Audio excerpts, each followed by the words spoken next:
Hello everyone, and welcome back to MOA Live Talks. Once again, I'm Dr. Heather Hatch, the Collections Manager at the Museum of Ontario Archaeology. I am going to talk to you today about historical archaeology. So this is something that some of you might be familiar with. I feel like I'm trying to give my best information here on a summary of what it is, but if people have any questions or comments about my particular interpretation here, please feel free to drop them in the feed, as always. I'm also going to drop, if I can get it to work for me, a link once again to our donation page into the comments as well. So if anybody feels like you have been enjoying this particular series of talks and would like to help contribute to us while we're shut down and don't have any other revenue streams, once again, we would very much appreciate any assistance. So just give me 1 second to get that all set up. Maybe. There we go. All right. So, just again, there we go. And there is that link. Sorry about that. All right, so historical archaeology. Again, it's a term that some of you may already be familiar with. It's a major branch now, or subdivision of archaeology, and in that sense it has its own particular history. So you might think that maybe it seems a little self-evident what it means. So it's the archaeology of maybe people who have a recorded history, or archaeology that's done together with history, but it's not quite that simple. So somebody who studies, for example, ancient Egypt or like 5th century BC Greece, they work with documents, so they work with recorded history in that sense, but they don't necessarily consider themselves to be a historical archaeologist in that sense. So even if they're working hand in hand with these kinds of records. So it's a little bit more complicated. And the reason for that has a lot to do with how archaeology itself developed as a discipline over time. So historical archaeology as a subdivision is really only datable maybe back to about the 60s. And so that, again, I feel like that history of archaeology might be worthy of its own talk, maybe, if people are interested in that. So usually when people in North America are talking about historical archaeology, what they mean is the archaeology of usually the Americas since about the late 15th century, so 1490s. And that's because the changes in that period, particularly the colonization and discovery of the Americas by Europeans, obviously people who lived there already knew it was there, they had a deep impact on the world. And so this definition is linked again as much to the development as archaeology as a discipline as it is to these world events in history. And there's definitely nuance to it. So if I say it's the late 15th century, for example, the Lawson site was occupied from about 1500, so early 16th century, and so it fits the chronology of that period, but we wouldn't call the work that's done there on our site as historical archaeology, and that's because the term really does generally tend to imply that there's some kind of related historical records that could be relevant to interpreting those sites. So in other parts of the world, both the history and the history of archaeology as a discipline are a little bit different. So they have different terms, or they might have different terms for dealing with archaeology of this particular period. So for example, in the UK, they tend to refer to it as post-medieval archaeology. And so obviously there's relationships between these branches, as a lot of the records and material culture that we see from British colonization, again if we're talking about the UK, were generated over there, even though they're relevant to interpreting maybe what we're seeing in the Americas. So not everyone is really particularly satisfied with this terminological division for various reasons, but for the moment it's still what you're most likely to encounter. For example, the major archaeological association that covers this period in North America is called the Society for Historical Archaeology. And so they define historical archaeology as the study of the material remains of past societies that also left behind documentary and oral histories. This subfield of archaeology studies the emergence, transformation, and nature of the modern world. So then what is historical archaeology about? How do these three things, these sort of like this colonization, the geographic element, and then sort of this record keeping come together to help us answer different kinds of questions, and when we don't necessarily have these three things that were together? So historical archaeology can cover anything from early like pilgrim sites in New England, for example, exploits of the Spanish and French explorers, indigenous sites with European trade goods, plantation works with slave cabins, and the development of industrialized cities, 19th century farmsteads, ethnic enclaves in neighborhoods like we see in the Ward in Toronto, and so many other different things. So it's really those historical records that are the key, though, to understanding what makes it a subdiscipline. So then how do historical archaeologists use history? What kinds of records are useful for helping archaeological interpretations? And the big question that we tend to get is, what's the point of digging all this stuff up and doing archaeological work if it's all already been recorded? So as to the first question, archaeologists will use any primary source account so they can get their grubby little hands on. So primary source in this case means a document that was written or recorded by somebody who was alive at the time. So examples of these might be laws that were passed, diaries and letters, maps, wills and probate records, which are lists of things that are in a person's estate at their time of death, land registry records, newspapers, speeches like sermons or political speeches that were written down or recorded, census records, tax records, catalogs, account books, novels, scientific treatises, patent designs and blueprints, literally anything you can think of that might have been recorded at the time. So these records can help us interpret archaeology. They can tell us what kinds of things people had, and where they came from, for instance.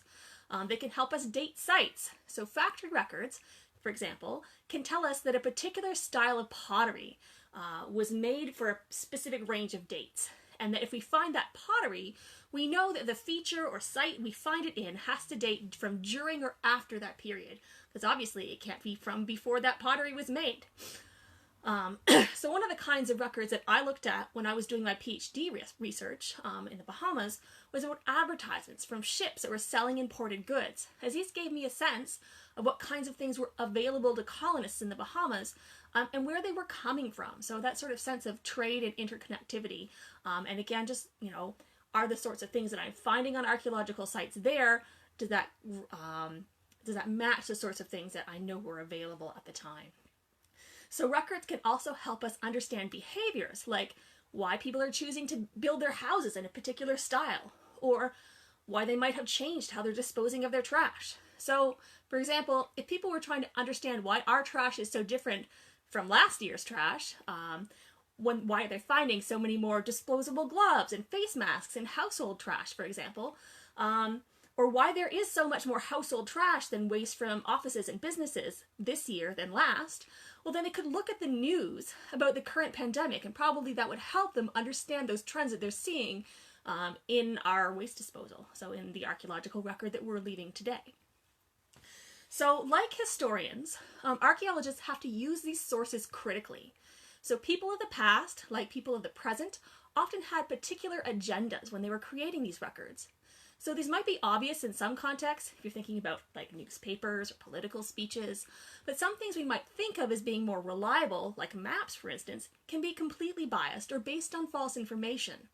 So we know some early maps of Ontario, for example, were created based on descriptions rather than survey work. So from people, gathering accounts of what is out there rather than actually visiting those sites themselves and making measurements and trying to create an accurate map. So laws, too, can be biased or politically motivated. And even if something is illegal, again, like today, you can't assume that enforcement of those laws was equal across different social classes, races, or even geography.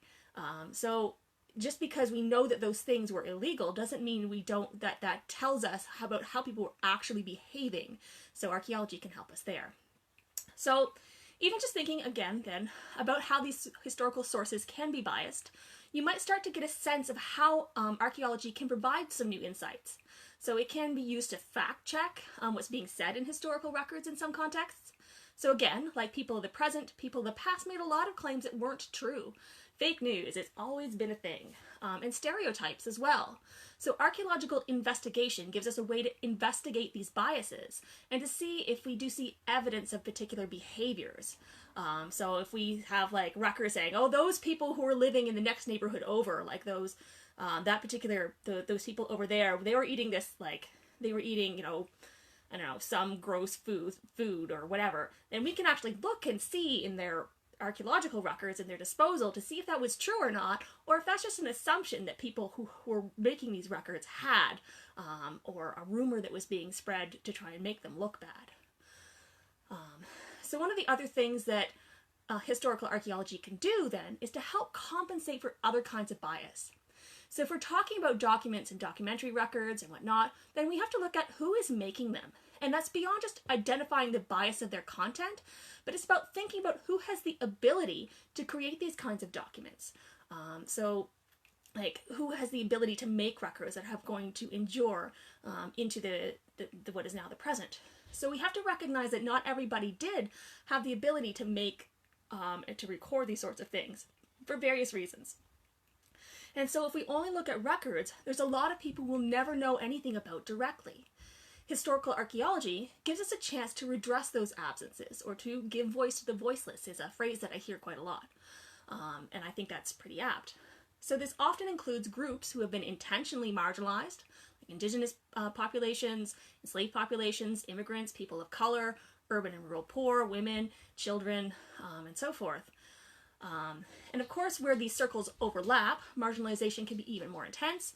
And again, those access to creating enduring records can be even more reduced.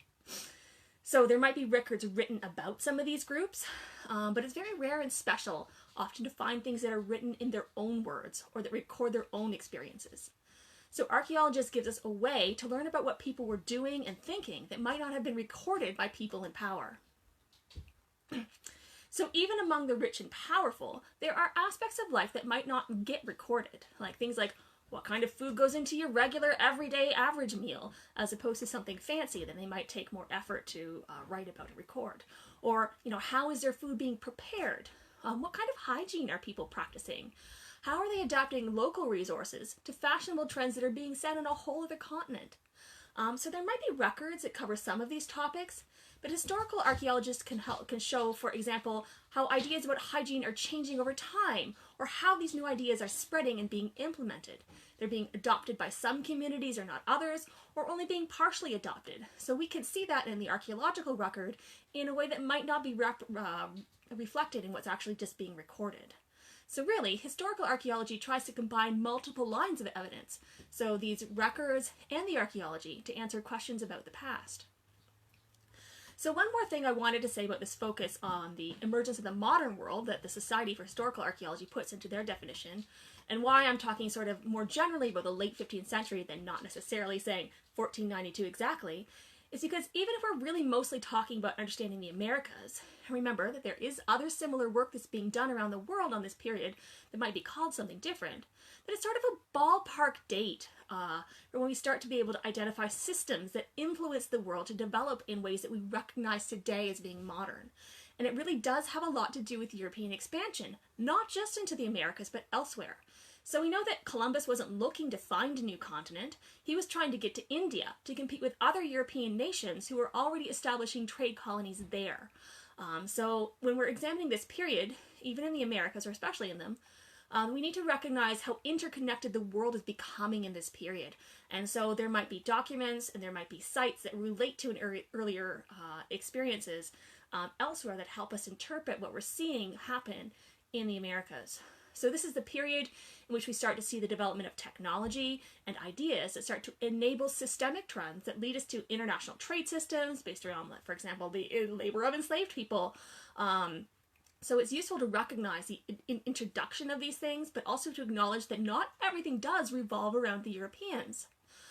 So expansion of Europeans and their interests across the continent, and when we're back to the Americas, was not a uniform process. And the experiences of indigenous peoples varied significantly. So you can't really even just divide things into like pre-contact, post-contact, nor is it necessarily useful to do so. So indigenous peoples had cultural continuity. They were exploring their own interests and developments in this period that don't necessarily have anything to do with what was going on with the introduction of Europeans into their spaces. So when we're talking about time frames here at the museum, we're trying to focus more on something that's a little bit more concrete, which is technology. So we can say that a particular site, there are materials that are created primarily through indigenous craftsmanship, for example, or materials that rely more on industrial production, or both of these. And so there are timelines that are flexible that are linked to both of these things, but it's not necessarily about saying, this happened before the settlers arrived and this happened afterwards, because we recognize that those processes are more complex and nuanced. So it's also important that we not think about this as a division between a period with history and a period without history. For one thing, because I stated earlier, the documentary history historical records have big holes in them. So there are people in even the modern era whose ability to have a recorded voice in history are limited, right? So like it's not a cut and dry issue. And it's also because written records aren't the only form of history. So in the SHA definition that I talked about before, it recognizes oral history, which is also important and can provide context and insights for interpreting sites related to groups who don't have written records. And those are important too, and it's an important a tool that historical archaeologists have and make use of. So in the past, historical archaeology has really been lacking at our museum, at the Museum of Ontario Archaeology. And a big part of that has to do with our own institutional history, as well as, again, the fact that it is related to archaeology, a relatively new subdiscipline. And so it also has to do with our relationships to other local institutions, primarily Fanshawe Pioneer Village, which is basically, as it sounds, a village dedicated to the interpretation of the pioneer experience in Ontario, which is cool. And this has to do also with how historical archaeology has been valued in the discipline itself. So as I said, it's relatively new. I mean, we're talking about 50 years now, but in terms of how archaeology has been practiced in the past, that's still a fairly shallow history. So archaeologists like old stuff, right? The older the better. So stuff that's not as old, so maybe like 19th century or 20th century material, wasn't considered really as interesting to archaeologists for a very long time. So that's changed, and we at the museum have been making more of an attempt to include historical archaeology in our interpretations, for many reasons. But if you've been in our physical space or seen our virtual gallery tour, for example, you know that the story that's represented in our main gallery really still ends with, and then the Europeans arrived and everything changed. So we're trying to do better. So if you've seen any of our more recent feature exhibits, like the Archaeology of Music, or our current feature, Who Cares About the Past, you'll see that we're trying to do a better job at representing historical archaeology and including it in our narratives. And we hope to do a better job in the future as well, as we start to revise the stories that we're telling in our galleries. So one of the ways we're doing this right now is through our Artifact Spotlight in the Google Arts and Culture page, which are linked on our main page, and I can drop a link in the comments if anybody would like. These are primarily materials from what we would consider to be historical archaeological projects. So this helps us show a greater breadth of Ontario's history, and again, represent communities that don't always get thought of when we're considering the province's past. There's a lot of really important stories that we'd like to tell, and one of these is one that I'm hoping to do a talk on. So it's either going to be a live talk, or it might be like we did with Neil's talk on the Matthew Elliott site, something that's sort of prepared more formally and then presented during her live talk time slot. But it's about a cool part of the Underground Railroad history here in London, which is the Fugitive Slave Chapel. So another reason that we want to make people aware of historical archaeology is because, and I think I've mentioned this possibly during the virtual gallery tour I did of the Who Cares About the Past exhibit, is because archaeology in Ontario is being really strongly driven by development. And we're starting to see a lot of development happening in cities. So a lot of future archaeological projects now and in the future are going to be on these big urban sites. And this is historical archaeology. It's looking at the development of the modern world. So these big urban sites generate a lot of material. And industrially produced, industrially produced materials tend to be quite durable. So they're also younger, so any organic material has had less time to decay, and just because of some of the context we get, like privies, for example, there tends to be very good preservation in some cases of this organic materials. So there's just a lot, and they also just tend to be quite dense. So in terms of population, occupation over time. So while right now our collections are predominantly indigenous materials, I think we are already starting to see that change. And as the years go on and we continue to see these kinds of projects, we're going to have a lot more material from these more modern industrial sites. And this is really it's good in the sense that it expands the kinds of stories we can tell. So I'm kind of looking forward to being able to do that. And again, I just wanted to give you that context of sort of what the extra or the other kinds of things that go into interpreting these sites involved, and the kinds of records that we use and how we use them. So just a little introduction to historical archaeology. And again, if anybody has any comments or questions, just drop them in the comments and we will get back and answer them. So thanks again, and I'll see you next Tuesday. I think I'm going to try and put together a talk or on the Fugitive Slave Chapel for that time slot, and we'll see if I'm successful or not. If not, I will have something else of interest for you, and thanks again for joining.